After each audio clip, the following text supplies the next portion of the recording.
Hello বন্ধুরা, welcome back to my new blog. সবাইকে জানাই গুড মর্নিং। আশা করি তোমরা সবাই ভালো আছো, আমরাও ভালো আছি। সকালে চান টান করে পুজো দেওয়া হয়ে গেছে, আর এদিকে আমরা চলে এসেছি আমি রান্নাঘরে। আর রান্না বসিয়ে দিয়েছি।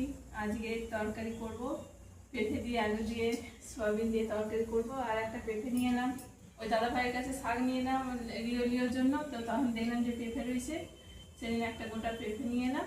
পেঁপে তরকারি, ডাল ভাত করবো। এখন ডাল ভাত আমি বসিয়ে দিয়েছি। বন্ধুরা, আমার এইমাত্র রান্না কমপ্লিট হলো। আর আজকে আমি কি রান্না করেছি তোমাদের দেখাই। সয়াবিন দিয়ে আলু দিয়ে পেঁপে দিয়ে তরকারি করেছি। এখানে ডাল করে নিয়েছি পাতলা করে। আর এখানে এটা হচ্ছে আম পোস্ত, আমগুলো শুকিয়ে আমি রেখেছিলাম পোস্ত খাওয়ার জন্য। আর এখানে আছে উচ্ছে আলু ভাজা, আর গরম গরম ভাত। তো এখন আমরা খাবারটা বেড়ে পরে খেয়ে নিই।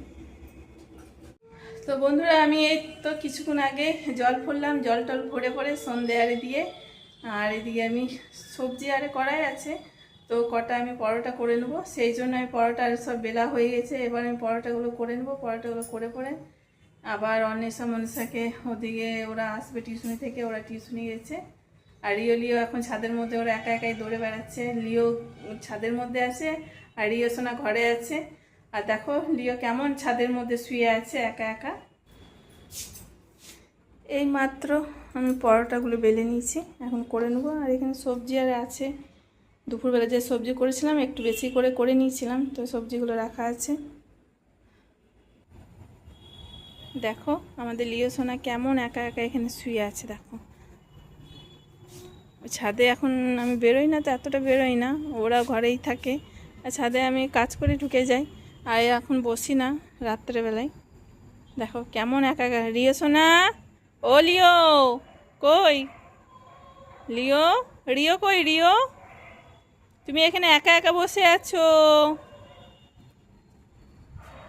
তুমি এখানে একা একা বসে আছো?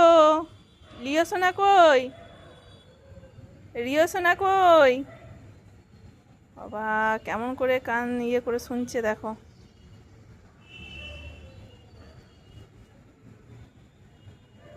খুব দুষ্ট হয়ে গেছে, একা একা। চলে এসো, চলে এসো, ঘরে এসো। একা একা চলে এসো। চলো আমি এখন পরোটাগুলো করে নিই।